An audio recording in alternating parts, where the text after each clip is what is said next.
정용섭의 인문학적 성서 읽기 로마서 법과 자유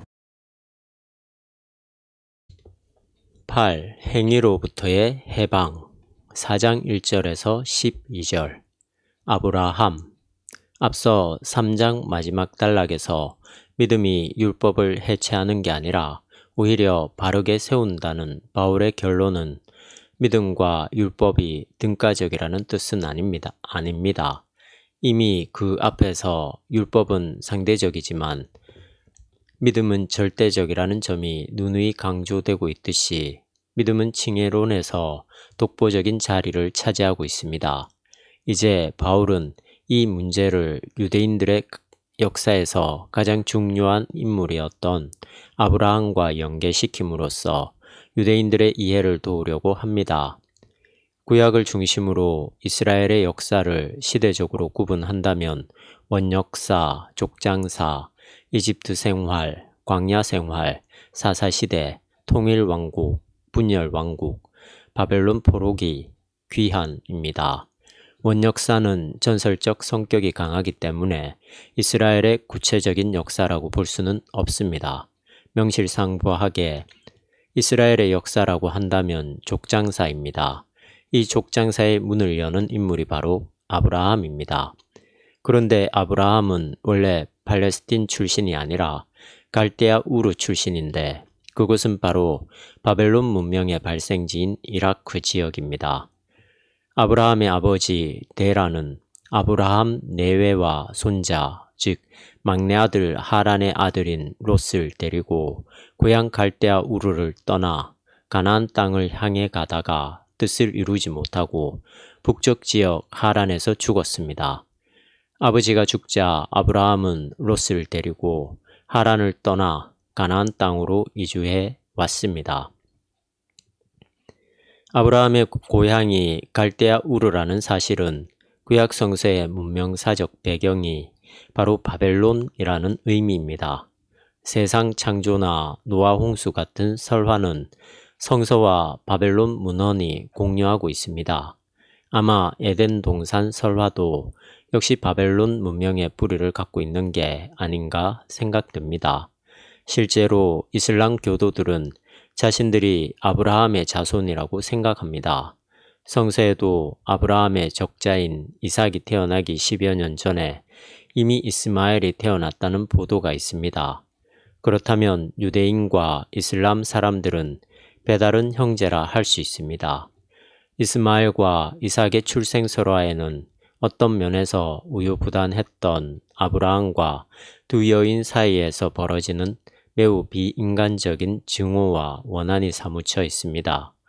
늙을 때까지 아이를 낳지 못한 사라는 자신의 몸종이었던 이집트 여인 하갈과 남편을 동침하게 함으로써 남편의 후손을 잇게 합니다. 그 당시에는 이런 후손 번식이 생존의 문제였기 때문에 여러 명의 여자를 두는 일부 다처제가 일반적이었습니다. 자신의 몸종을 통해서라도 남편의 씨를 잇게 해야겠다는 사라의 생각이 나름대로 정당성을 갖고 있긴 했습니다만 사태가 약간 꼬이기 시작하면서 그녀의 마음도 역시 변합니다. 이 일은 하갈이 두 번에 걸쳐서 집을 떠나게 되는 불상사로 발전하게 되었습니다. 그 사건의 내막은 이렇습니다. 한 번은 하갈이 임신 중에 사라와 갈등을 빚었을 때 일어났습니다. 성서가 보도하고 있는 대로 임신한 하갈이 임신 못한 사라를 업신여겼는지 아니면 사라가 공연한 열등감으로 남편에게 하갈을 무고했는지 모르겠지만 결과적으로 흰겨루기에서 패배한 하갈은 집을 뛰쳐나옵니다. 사라의 학대가 견디기 힘들었을 수도 있고 또는 이렇게 배짱을 부리면 후손이 끊어질지 모른다는 불안감으로 인해서 사라와 아브라함이 자신을 붙들지도 모른다는 계산이 섰는지도 모르죠. 어쨌든지 도망가던 하갈은 광야에서 하나님의 말씀을 경험하고 다시 아브라함의 집으로 돌아와 아들 이스마엘을 낳게 되자 아들 이스마엘을 낳고 10수년간 함께 살았습니다. 한참 세월이 흐른 다음 예상 밖으로 사라가 아들을 낳게 되자 이 두 여인 사이에 또다시 갈등이 싹트게 됩니다. 하갈의 아들이며 이삭의 이복형인 이스마엘이 동생 이삭을 괴롭힌다고 생각한 사라는 또다시 아브라함에게 하갈 모자를 내쫓으라고 요구합니다. 모든 일이 사라의 요구대로 이루어졌습니다. 결국 아브라함은 아내 사라의 요청에 따라서 하갈과 이스마엘 모자를 내어 쫓았습니다. 옛날에는 비일비재했을, 요즘도 있을 법한 이런 사태의 중심에 아브라함이 있습니다. 성서 기자의 눈이 아니라 제3자의 눈으로 아브라함의 행동거지를 판단한다면 바람직하지 못한 부분이 적지 않습니다. 흉년이 들어서 다른 나라에 잠시 신세를 지러 갔을 때도 자기에게 어떤 위해가 오지 않을까 염려해서 자기 아내를 루이라고 속이는 일이 있을 정도로 줏대가 없었던 아브라함은 사라와 하갈 사이에서 공정하게 행동하지 못했습니다. 하갈과 사라 사이에 벌어진 예민한 문제들에 대해서 우리가 정확하게 판단한다는 것은 거의 불가능합니다. 아마 아브라함으로서도 난감했을지 모릅니다. 그렇지만 그가 약간만 합리적으로 생각할 줄 알고 자기 주장을 명확히 했더라도 이 두 여인의 문제를 이렇게 극단적인 방식이 아니라 원만한 방식으로 해결해낼 수 있었을 것입니다. 그랬다면 오늘날 이삭의 후손인 이스라엘과 이스마엘의 후손인 이슬람 사람들 사이에서 이렇게 원한에 사무친 전쟁이 일어나지 않았을지도 모릅니다. 그러나 성서 본문을 보면 아브라함에게는 이런 노력이 거의 없었습니다. 단지 근심하고 있었을 뿐입니다. 그러니까 믿음의 조상이라고 일컬어지는 아브라함, 무리아 산에서 아들에게 칼 겨눔으로써 영적 카리스마를 한 몸에 받고 있는 아브라함에게도 그 이면에 그늘이 있다는 말입니다.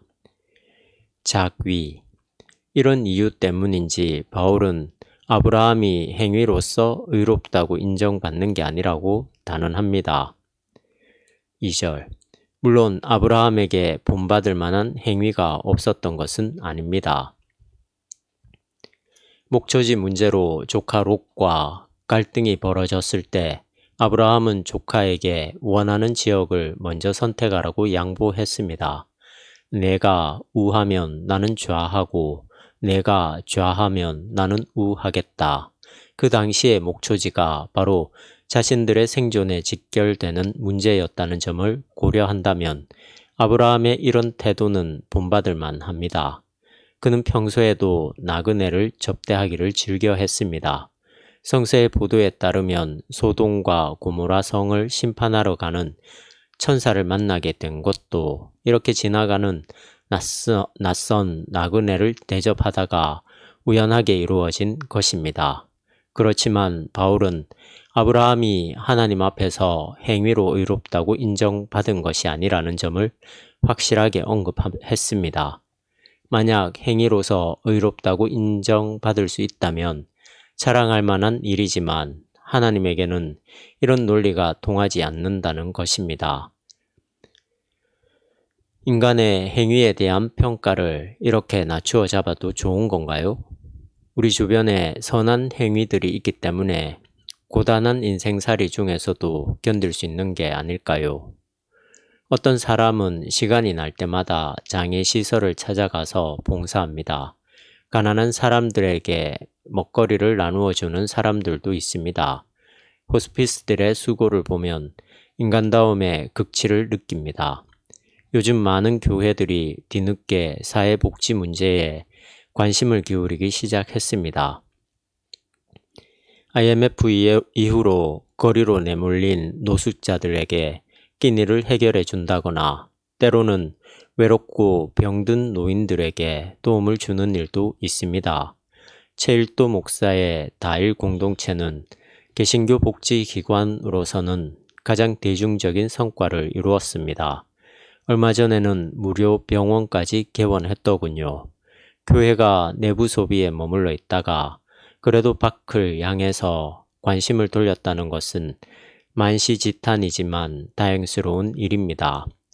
이런 행위들은 인정받을 만한 것이 아닐까요? 이런 선한 행위들이야말로 하나님으로부터 의롭다고 인정받을 만한 게 아닐까요? 물론 이런 행위들은 선한 사마리아 사람의 비유를 통해서 배울 수 있듯이 인간이 행할 수 있는 가장 아름다운 일들입니다. 그러나 그것 자체로 아름다운 게 아니라 어떤 사건을 전제할 때만 인정됩니다. 그것은 곧 내가 내게 있는 모든 것으로 구제하고 또 내 몸을 불사르게 내어준다고 하더라도 사랑이 없으면 내게 아무 유익이 없다는 바울의 진술에서 발견할 수 있습니다. 여러분은 어떤 분은 이렇게 생각할 것입니다. 이런 선한 행위가 곧 사랑 아니냐 하고 말입니다. 우리는 일반적으로 그런 윤리적 행위를 본질적인 것으로 생각합니다만 그것은 그렇지 않습니다. 사람은 사랑이 아니라 자기에게 대한 관심 때문에 이런 선한 행위에 열심을 낼 수 있습니다. 사람은 하나님이 아니라 자기에 대한 관심 때문에 이런 선한 행위에 열심을 낼 수 있습니다. 처음에는 순수하게 생각하고 시작했다가 시간이 지나면서 자기에게 집중하게 됩니다. 딱 들어맞는 예가 될는지 모르겠지만 얼마 전에 오웅진 신부의 복지시설인 꽃동네가 구설수에 오른 적이 있습니다. 아마 지금도 수사가 계속되고 있겠지요. 결국 그런 불상사는 오웅진 신부의 과욕 때문이라고 볼 수 있습니다. 그 자세한 내막은 알려진 것과 다를 수 있긴 하겠지만 아무리 선한 의도로 시작했다고 하더라도 그것 자체가 완전하게 의로운 일이 아닐 수 있다는 점만은 분명합니다. 이런 점에서 하나님 앞에서는 행위로서 의롭다고 인정받을 사람이 없다는 바울의 진단은 옳습니다.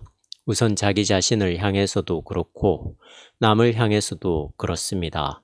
자기 자신의 자기적 행동이 늘 순수하게 지탱되지 못한다는 점에서 인간의 행위는 한계가 있으며 남에게 어떤 영향을 미치게 될지 모른다는 점에서도 역시 불완전합니다.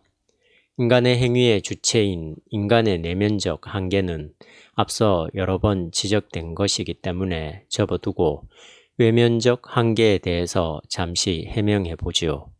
인간은 자기의 행위가 일으키게 될 그 파급력의 이명과 미래를 전혀 예상하지 못합니다. 인간 지식의 한계입니다.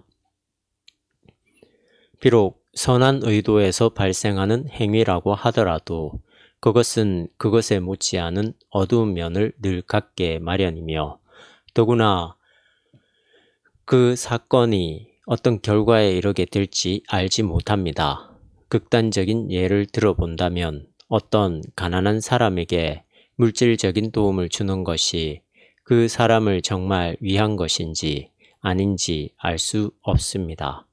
가난한 자들은 항상 너희와 함께 있거니와 나는 항상 함께 있지 아니하리라 는 예수님의 말씀도 이런 각도에서 새겨 들을 수 있습니다. 무의. 그래서 바울은 아브라함이 행위로서가 아니라 믿음으로 의롭다는 인정을 받았다고 진술합니다. 행한 것이 없더라도 믿는 자에게는 그의 믿음이 의롭다고 인정받는다는 것입니다. 바울은 다윗의 시를 인용하면서 인간의 행위가 아니라 하나님의 은혜가 칭의론의 핵심이라는 사실을 다시 강조하고 있습니다. 그것이 은혜인 까닭은 하나님이 경건치 않은 사람을 의롭다고 여기기 때문입니다. 그래서 기독교에서는 이런 사실을 복음이라고 부르는데 사실 혁명적인 발상 전환이 없으면 그것을 이해하거나 동의하기가 쉽지 않습니다. 오늘 우리가 경험하고 있는 이 세상의 모든 질서는 경건한 사람들과 그렇지 못한 사람들, 도덕적인 사람과 그렇지 못한 사람, 잘난 사람과 못난 사람을 구별합니다. 만약 이런 기준과 전혀 상관없이 작동되는 나라가 있다고 합시다. 그 나라에서는 부지런한 사람과 게으른 사람이 똑같이 먹고 살며 초등학교 나온 사람과 대학을 나온 사람이 똑같은 연봉을 받습니다. 이런 나라가 현실적으로 가능할까요? 이미 예수님은 그런 비유를 하셨습니다만 어떤 포도원 주인이 일꾼을 불러 들였습니다. 아침 7시, 10시, 12시, 오후 3시, 5시에 들어와서 일한 일꾼들에게 똑같이 한 데나리온씩 일당을 지급했습니다. 물론 여기저기서 불만이 터졌습니다. 이 세상의 문제들은 대개가 남보다 대우를 받지 못한다는 불만에서 시작됩니다. 그런데 하나님 나라에서는 그런 차이가 원천적으로 부정됩니다. 경건치 못한 사람을 의롭다고 인정하시는 하나님을 믿는 것이 바로 기독교적인 믿음입니다. 하나님이 경건치 못한 사람을 의롭다고 인정하신다는 이 말씀은 무슨 뜻입니까? 더구나 이런 하나님을 믿는 자에게는 행한 것이 없더라도 그 믿음으로 의롭다고 인정하신다는 이 말씀은 무슨 뜻입니까? 여기서 우리는 두 가지 명제를 읽을 수 있습니다. 하나는 말씀 그대로 하나님은 경건치 못한 사람을 의롭다고 인정하신다는 것이며, 다른 하나는 그런 사람에 대한 신뢰야말로 참된 믿음이며 기독교의 본질이라는 것입니다. 물론 파렴치한 행위를 변호할 수는 없지만 그런 파렴치한 행위보다도 자신의 선입관이나 사회의 도덕률에 따라서 다른 사람을 정죄하고 재단하는 것이야말로 가장 비신앙적인 태도라고 할 수 있습니다. 예수님 당시에 바리새인들처럼 자신의 행동을 기준으로 삼고 남을 판단하는 태도 말입니다. 자신을 세계 평화의 기준으로 강요하는 오늘의 미국은 그야말로 가장 비기독교적인 신앙의 전형이 아닐까요? 경건치 않은 사람을 의롭다고 인정하는 하나님을 믿는 것이 바로 의롭다고 인정받는 기준이라는 바울의 이 가르침은 오늘 우리가 다시 회복해야 할 기독교 정신의 시금석입니다. 우리는 일반적으로 조바심을 느끼면 신앙생활을 합니다.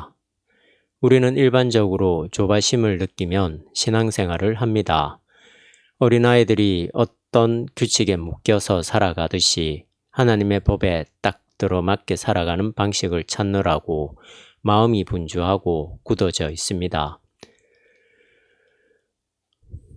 우리는 툭하면 믿음이 없어서 그래, 또는 사탄의 유혹이야 라는 말을 자주 합니다.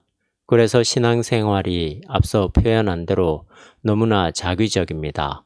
참된 신앙은 오히려 무의가 아닐까 생각합니다. 어떤 인간적 기준으로 자기 자신과 다른 사람을 묶어두려는 자기가 아니라 생명의 영이 우리의 삶을 자유롭게 이끌어 가도록 자기를 내버려 두는 무의야말로 우리를 살리는 신앙적 태도가 아닐까요? 믿음의 본질. 물론 우리 기독교인들은 율법과 할례가 아니라 예수 그리스도에 대한 믿음으로 의롭다고 인정받는다는 사실을 너무나 잘 알고 있습니다. 우리가 믿음이라는 단어 자체는 그 잘 알고 있는 것 같지만 그 내용에 대해서는 거의 무감각하든지 아니면 훨씬 율법적으로 생각합니다. 여기서 무감각하다는 말은 주술적이라는 뜻이며 율법적이라는 말은 여전히 인간의 업적과 행위에 치우쳐 있다는 뜻입니다. 우리 한국교회 안에 예수에 대한 믿음이 얼마나 심하게 주술적으로 받아들여지고 있는지는 제가 시시콜콜하게 지적할 필요도 없이 분명합니다. 그저 예수 이름만 붙들고 있으면 죽어서 하늘나라에 간다고 믿는 식입니다. 다른 한편으로 율법 정신이라 할 업적주의가 믿음의 세계를 추구하는 교회 안에 탄탄하게 자리를 하고 있다는 사실은 참으로 의아할 뿐만 아니라 슬프기도 합니다. 그 업적주의는 종교적인 부분과 윤리적인 부분으로 구분되는데 이는 곧 우리의 노력을 통해서 가치 있는 것들을 생산해 보자는 발상이라 할 수 있습니다. 주술적인 문제들은 약간만 생각이 있는 기독교인이라면 대체로 적발해내고 따라서 어느 정도 해결할 수 있지만 업적주의적 신앙은 매우 경건하고 합리적인 가면으로 치장하고 있기 때문에 그 문제의 심각성을 밝혀내기가 쉽지 않습니다. 가난한 신자들도 온갖 정성을 다해서 11조 헌금을 드립니다. 물론 순수한 신앙으로 그렇게 하는 신자들도 많이 있긴 하겠지만 우리의 일반적인 정서에 따르면 그것이 일종의 의무처럼 강요되고 있다고 보아야 합니다. 11조 헌금을 드리지 않고도 장로가 될 수 있을까요? 오해는 마십시오. 11조 헌금을 드릴 필요가 없다는 말을 하려는 게 아니라 그것이 신앙의 업적으로 간주되고 있다는 사실을 지적하려는 것입니다. 이런 악순환 가운데서 기독교의 신앙생활이 바리새인들의 율법 지키기와 똑같은 수준으로 떨어져 버렸습니다. 믿음의 내용은 간되었고 율법적 형식으로 고착화되어 버렸습니다. 이런 상태에서는 우리가 진정한 해방을 얻지 못합니다. 해방은 어떤 책임감 또는 성취감으로부터 벗어날 때 주어집니다. 그렇습니다. 기독교 신앙은 무엇을 이루었다는 데서 얻는 기쁨이 아니라 아무것도 이루지 않아도 더 나아가 경건하지 못해도 하나님이 의롭다고 인정하신다는 사실을 알기 때문에 획득되는 기쁨을 추구합니다. 행위로부터의 해방입니다. 특히 자기 행위, 자기 업적으로부터의 해방입니다. 미래에 우리에게 주어질 부활의 생명 세계를 아는 사람은 이 땅에서 자기가 이루는 성취감에 사로잡히거나 또는 이를 이룰 수 없다는 조바심으로 살지 않고 전혀 다른 삶의 토대에서 살아가게 마련입니다. 이렇듯 전혀 다른 삶의 토대에 대한 바른 인식과 결단이 믿음의 본질입니다.